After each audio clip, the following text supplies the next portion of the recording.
Smith am a victim.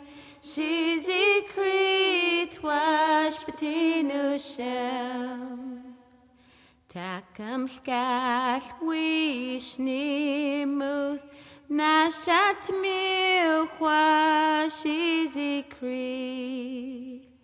Amalek chi tumulauch ati amash wakwakshu. Snulap in Schnickniqua, Schlishalam Kanin Squachicha, Hoishin Mehkan, Stlatlium. My name is Laura Grizzly Paws. I'm from the central interior of British Columbia, from the Stlatlium Nation, and I'm from the Bear Clan community of Hoiston. I'm an independent mother of 4, and I'm here to share with you the 7 principles that govern our way of life in our culture. And so when we think about wellness, health and wellness, it boils down to the medicine wheel. Many people have heard about the medicine wheel and how it relates to our mental, physical, spiritual, and emotional aspects. But it also involves our social. The first part of the medicine wheel is our mental health. Mental health is so critically important, and it's something that is neglected. It is something that we should all take a look at and acknowledge and recognize mental health as something that is very, very important. Mental health is really important because that is where all our power, our knowledge, our strengths come from. Our mental health is so important. As a young girl, I grew up and I actually had a hard time growing and struggled with my mental health. I went from ministry to foster homes, in and out, prison. I struggled academically in school, and a lot of the things that happened in regards to my mental health that impacted my mental health, and also because of the impacts in my mental health, impacted my social, physical, spiritual, and emotional wellness as well. And so I was called a chug, a dumb Indian. I had nothing to offer, no skills. I was brown, I was dirty, many, many names that I had nothing to offer. And so these became false principles in my life that impacted who it was that I became in my early years. And so I had to correct that, of course, through therapy, meditation, spirituality, ceremony, songs, dances, language, culture, traditions, all of those things to help correct a lot of those false principles in my mental health. And so mental health has to be viewed as something that is critical to acknowledge and recognize. And I really believe that we all have some false principles that need to be corrected and kicked out. And so mental health is really important. How we think about ourselves, how we view ourselves, our own perceptions of ourselves as women, as mothers, as daughters, as community members, as leaders, educators, as individuals. And so our mental health is really important. We need to start looking at tools and skills and how we strengthen that. A lot of the mental health therapy or treatments that I had endured were focused on ceremony. Ceremony through pipes, sweat lodges, dancing, praying, meditation. When things got tough, I was just told to pray harder. Pray harder. Pray harder. You can never stop praying. The more that you pray and pray and pray and pray, the more that it strengthens your mindset.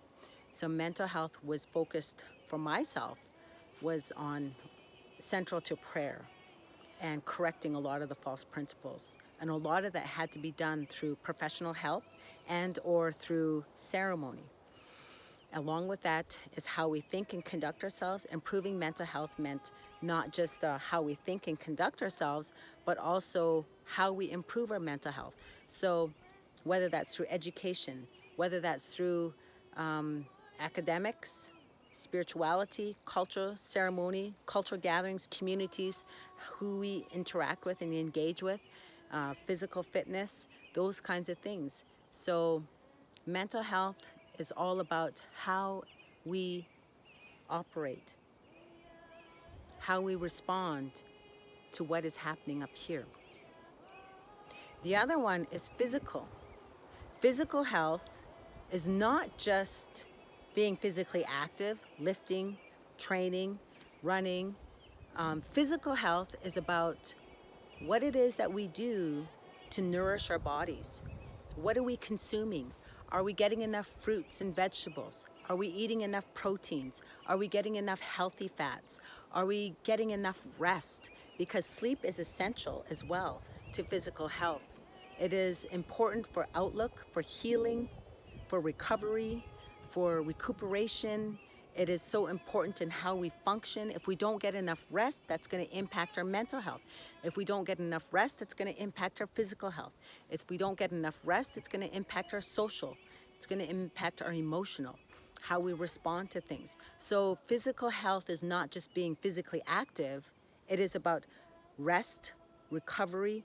Are we getting enough water, nutrition? Are we getting enough time to actually engage on the land or in the environment, in the gym or on the yoga mat? What are we doing to alleviate stress as well? Because when we are physically active, we are also creating happy hormones. And so when we create happy hormones, we start to feel really good about ourselves and what it is that we are doing. So physically being active and acknowledging all the different areas that is so important to maintain good physical health. Now, social. Okay, the social aspect of the medicine wheel is basically who we hang out with, who do we interact with, who we engage with, and how we spend that time with them, or the amount of time. Because if I'm going to be looking at how I want to move forward, succeed, accelerate my success in health and wellness, I would definitely want to be hanging out with people who are physically fit, active, motivating, inspiring, that challenge me to do better, to improve myself, as opposed to hanging out with individuals who are inactive, who eat unhealthy, who stay up late all night, who are not productive. And because those kinds of social relationships will impact us. They will either accelerate our success or hinder it and slow us down and pull us back. And so our social relationships are so important in how we live and conduct ourselves. If we want to achieve a true sense of wellness, we need to be aware of who it is that we're interacting with, how it is that we feel when we are around these individuals and or community members, and how that impacts us. Is it contributing to my health and wellness, or is it not? Are they contributing to my welfare and my being, or are they not? Do I feel empowered, motivated, inspired? Do I feel good when I'm hanging around certain individuals, or am I not? So these are questions that we have to ask ourselves so that we can acknowledge what it is that we are doing, and is this contributing to my values, my core beliefs, and where it is that I want to go into, or is it not? The spirituality part of the medicine wheel is not just religious practice. It's not just spirituality. It is about how we are in tune with ourselves and something greater. I firmly believe that there is something greater and more powerful and meaningful than us here on this earth. You know, in our culture, we have Inkulten Shkasha, our creator, the one who created all things, or Tishkisa Shkasha Tishmihua, the Mother Earth that provides all things and all resources that we need to sustain and survive. We as a people believe that in order to achieve a true sense of balance, Creator provided all these animals and or resources, plants, roots, medicines, those kinds of things, and asked them all, what will you provide for the people if we were to create a people to inhabit the land? And the berries and the roots and the medicine said that they would provide all the resources to the people if they would be respected and acknowledged. So when we go to the salmon and we harvest our first salmon, we offer our tobacco, we do our first salmon ceremony, we catch the salmon, we release the first salmon, and then we proceed. We will harvest what's next to nourish our families, our communities, and what it is that we need to for our ceremony. As long as we respected the salmon, as long as we respected the roots and the berries and the fruits and the medicines. If we continued to provide in ceremony and provided these offerings, these resources would continue to provide an abundance of nutrition, medicine, or whatever it is that we needed to sustain, from raw materials to what it is that we have created today. And so spirituality is about ceremony. It's about how we conduct ourselves, how we provide and give and take, whether that's through religion, through ceremonies, sweats, pipe ceremonies, whether that's through gatherings, gift offerings of tobacco, medicines, back to the land, back to our elders. That was something that was really important and symbolic in how we carried ourselves, how we acknowledged one another, animate, inanimate, natural phenomenon. We all were considered interconnected. And so if we provided a healthy relationship with all of these entities, then there would be continuous, a reciprocal relationship that would be continuous. And that medicine wheel would continue to thrive and be provided. And now when we look at the next part of the quadrant wheel is the emotional. The emotional is something that is really connected to our mental, our physical, our spiritual, and our social. And so the emotional is how we acknowledge what it is that we are feeling. How do we acknowledge how it is that we are doing? What am I feeling? What are my emotions? The feelings of joy, excitement, gratitude, the feelings even of lust, desire, envy, hate, jealousy. All of these feelings are so important and so interconnected to how we conduct ourselves. You know, when we go back to the emotional feelings, one of the teachings from our coyote stories, or Transformer, taught us about emotions. If we don't have control over our emotions, our mental process and how we feel and how we react to it, we lose focus. You know, in Kiap, our coyote, you know, he had a responsibility to travel throughout the territory and to create certain landmarks throughout the territory, marking the territory.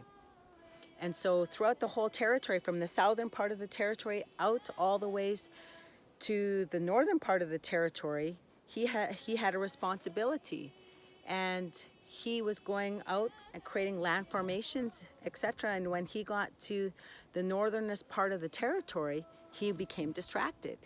He saw Mizin Kiap, and so when he saw Mizin Kiap, his focus changed, and Creator told in Kiap, you know, transform what is bad into stone. And so all these stones are throughout the territory, marked throughout the territory. And when he got to the northern part of the territory, in Kiap, saw Mizin Kiap, and his focus, he lost his focus. His emotions became flourished with lust, envy, desire, want, excitement, pleasure, joy, the feelings of gratitude to fulfill himself. And when those things happened and those emotions surfaced, he lost all of his focus and what his role and responsibility was to fulfill Creator's task about preparing the land for the people. And Creator looked down upon in Kiap, coyote, and he shook his head and he says, you've become distracted. And in the end, he transformed in Kiap into stone. And so his stone lays erected up in the northern part of the territory. And the other in Kiap, hers, she was transformed into stone as well, because she too became distracted because of in Kiap. She kept coming back and checking on him, and he kept on taunting her and waiting for her, encouraging her, and she kind of fell into this trap of teasing him, flirting with him, but not being honorable to him or to herself. So she lost that focus as well. So her judgment was clouded with lust and hatred and feelings of just being cheeky and moody And so she egged him on. And so in the end, they were both transformed to stone. And this current time, we cannot be transformed to stone because of our emotions or because we become distracted, but we can be more aware of what it is that we are doing. We as human beings have the greatest gift of all, and that greatest gift is the ability to make a choice. We have the ability to make a choice between what is right and what is wrong, what is irrelevant, what is not, what is important and what is not, what is of value and what is not, and what is meaningful and what is not, based on our emotions. And so if we are not in tune and aware of our emotions and where these emotions are coming from, the choices that we make can be blinded and clouded. And then the choices that we make will not be true or accurate to what it is that we are motivated to actually do. So emotional health is so important. We have to be able to acknowledge and understand what are our emotions, where is this coming from, how do I understand this, and is it grounded with what my values and my approach is, or is it not? And so that's something that's really important too. So we have covered mental, physical, spiritual, emotional, and social. So once we achieve law number 1, which is balance, then we achieve a true sense of happiness. Happiness is that core balance of wellness, and a true sense of happiness is being able to acknowledge that we have good health, mental, physical, spiritual, emotional, and social health. And so once we achieve that, we achieve happiness. Chicheu, we call that chicheu. And that comes from within. Law number 3 is generations. Generations, acknowledging 7 generations into the past, 7 generations into the future, acknowledging the present situation that we are in. And so if we make decisions, the choices and decisions that we make every day impact 7 generations of the past and 7 generations into the future. So if I choose to dance, sing, pray, ceremony, educate myself, empower myself, strengthen myself, then I'm honoring and acknowledging my ancestral relations through their teachings or the values that have been passed down from generous or countless generations. And so therefore I'm empowering myself and honoring the past and honoring the future as well. And so that is really important. Whereas if I was drinking, smoking, doing drugs, being lazy, inactive, eating unhealthy amounts of food, I'm also dishonoring ancestral relations, dishonoring my present, and dishonoring the future, because the choices that I'm making are impacting now, past, present, and future. So the choices that we make can empower us, strengthen us, guide us, nurture us, and build a stronger future of sustainability, or the choices that we can make can lead to downward spiral and failure, challenges, obstacles, those kinds of things. So the choices that we do make are so important in how we conduct ourselves. The next one is generosity. Generosity is about how we share the knowledge, skills, and gifts we obtain. How we are sharing what it is that we have our strengths in, whether that's education, ceremony, songs, dance, medicine, creativity, arts, whatever those gifts are, it's how we share that. Because the gifts and knowledge and skills that we have are not ours to hone alone. Those skills and that knowledge is to share and to pass on. And so when we are generous, it's not about giving all the tools and the skills or the valuables that we have. It's about providing offerings and providing support to others in need, and that in return is being generous. So that's really important and symbolic in our culture, is to be generous. And the other one is power. Power is not the power of a punch. Power is not by physical strength. Power is the knowledge and the wisdom that we've gained or accumulated over the years based on training, based on experiential knowledge, based on our experiences that we've endured, what we've witnessed, what we've gained, what we've accomplished. Power is the knowledge that transforms to wisdom when we pass that on and share that through generosity. And so that is what's most important, is being able to transfer that knowledge, those skills and that expertise on to the next generation. And the other one is compassion. Compassion is about being helpful, having more compassion and kindness, having an open heart, an open mind, and an open spirit to others. It is about nourishing and supporting not just the elders. It's not about, oh, you poor elder, let me help you, let me support you, or let me do that for you, or I will take care of this. Compassion for our elders is about honoring our elders, supporting our elders, taking what knowledge or gifts that they have given us in our lifetime and sharing it with others or returning it back to them. It's about supporting one another. When we come to a gathering and we celebrate and we see somebody that needs some kind of support, just setting up tables or chairs or cleaning up or prepping the meal, we, with a compassion, step in and provide that help and that support to uplift, to make one's life a little bit easier through the skills or offerings that we might have. So compassion is about nurturing our loved ones, our community, our families, our extended families, with any kind of support as well.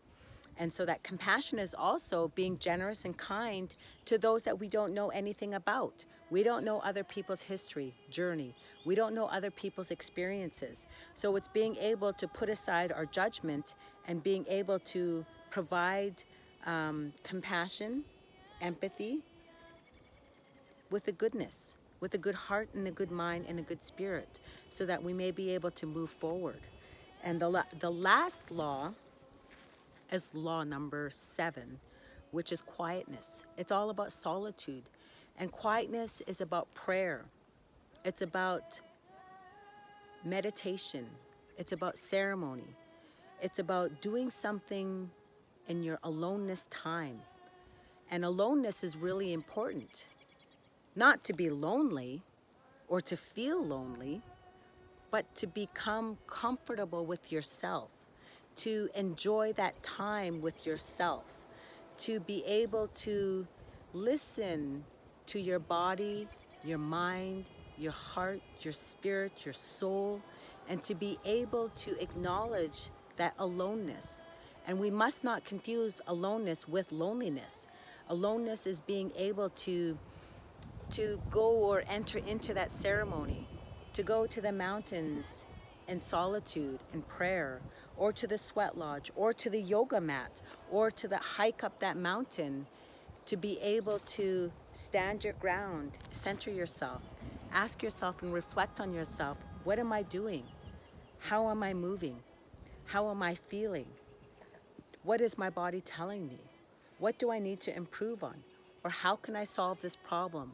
Or how can I move from A to B to C to D, or whatever situation that you're in? It's about fulfilling oneself by acknowledging oneself, listening to our intuition, listening to our bodies, and being able to acknowledge that mentally, physically, spiritually, and emotionally. I hope.